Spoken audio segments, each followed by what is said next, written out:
He said I'd grown too old to be loved, that my laugh had lines, my skin had stories, and my age made him feel embarrassed.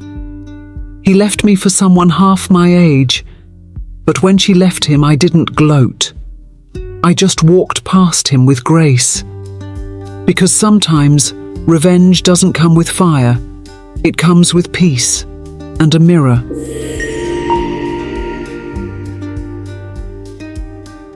I never thought love would age faster than time. When I married Michael, I was 32, confident, full of dreams, and maybe a little naive about forever. He was charming, a man who could make you laugh in an elevator and feel like the only person in the room. For years, we built a quiet life together. Simple dinners, weekend drives, laughter that filled the spaces between chores. But the thing about time is, it changes you. You grow, soften, shift. And if you're not growing together, you start to drift. It began with small comments, nothing cruel, just careless. Maybe you should try a little makeup, Grace. You used to dress up more. Let's go somewhere fun, not one of your quiet places. I'd smile, brush it off, try a little harder. Then one night at dinner, he said it, casually, like he was discussing the weather. You know, Grace, sometimes I feel like I'm living with my mum. I remember laughing, the kind of laugh that hides a wound. He didn't notice. Months passed, and Michael became distant. His phone lived in his hand. He'd hum while texting, a sound I used to love, now sharp as glass. One afternoon I came home early from my part-time job at the library. There was laughter inside, light, young, unfamiliar. When I stepped into the living room, she was there, mid-20s, flawless skin, dressed too expensive for just a friend. Grace, Michael said too quickly. This is Emily. She's helping me with a project. Emily smiled politely, and I smiled back, like a woman who'd just seen the end of her marriage but refused to give him the satisfaction of a scene. Of that night, he didn't apologize. He just sighed and said, Grace, you've changed. You don't make me feel alive anymore. Alive. As if I'd killed something in him. I wanted to scream that I'd spent decades keeping him alive through his business failures, his back injury, his doubts. But I didn't. I just nodded, went to bed, and stared at the ceiling until dawn. A week later, he moved out. No fight, no tears, just a note. I need to find myself again. Don't wait for me. He found himself, all right, in her. Photos started appearing online. Michael and Emily, rooftop dinners, weekend getaways, matching watches. I stopped checking after a while.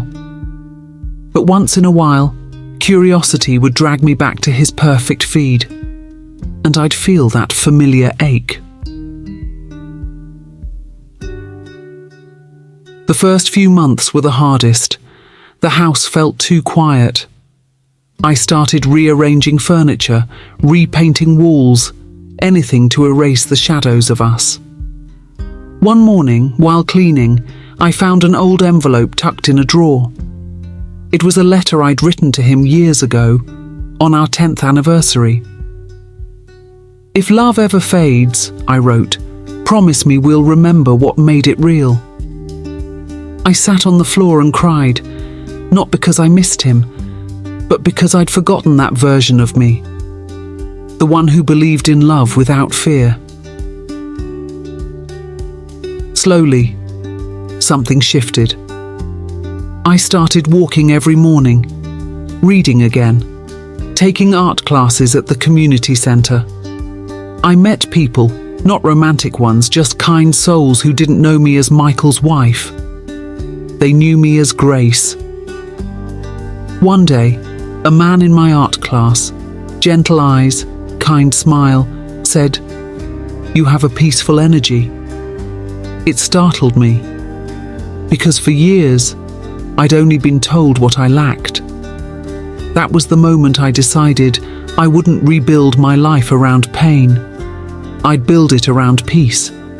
A year passed. By then, I'd moved into a smaller apartment, filled it with books, paintings, and the smell of coffee beans.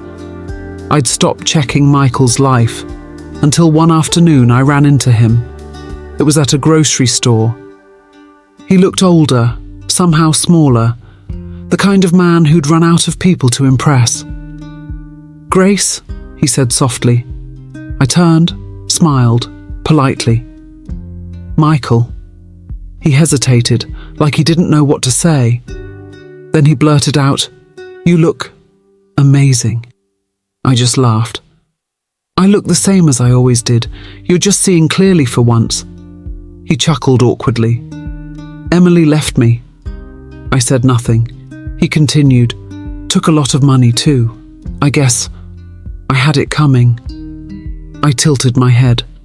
"Maybe. But I hope you're okay." And I meant it, because forgiveness isn't for them, it's for us. That night, I sat on my balcony with a cup of tea, watching the city lights shimmer. And I realized I didn't want revenge anymore. What I wanted was recognition, not from him, but from myself. So I wrote again. Not to him, to me. "You are not too old to be loved. You are simply too whole for people who need broken things to feel complete." I folded the letter, placed it in a box, and lit a candle beside it. It wasn't magic, it was closure. A few months later, I received an invitation. My art teacher had recommended me for a local exhibition. It was small, modest, but it felt monumental. I stood in that gallery surrounded by my own work, colours, textures, feelings poured into canvases, and felt something I hadn't in years: pride. Halfway through the event, I saw him again, Michael. He stood near the entrance watching me. He didn't approach right away. When he finally did, he said, "You're incredible, Grace." I smiled. "I always was. You just stopped noticing." He nodded slowly. "I made a mistake." I shrugged. We both did. I mistook comfort for love. There was no bitterness in my voice, just truth, and it landed heavier than any insult ever could. He asked, "Can we talk sometime?" I looked at him, really looked, then said, "We just did," and I walked away. That night, as I locked the gallery, I looked at one painting, my favourite. It was abstract, mostly blue and white, but in the centre a single brush of gold. I called it Resurrection, because that's what it felt like, to rise quietly from the ashes, not to prove him wrong, but to prove me right. I went home, poured myself a glass of wine and smiled at my reflection. The wrinkles, the silver hair, the calm in my eyes. They weren't flaws. They were evidence of a life lived fully, painfully, beautifully. I whispered to my reflection. He said I was too old to be loved, but I was never too old to love myself. He traded years of love for a fleeting illusion of youth. But love isn't measured in skin or silence, and it's measured in growth.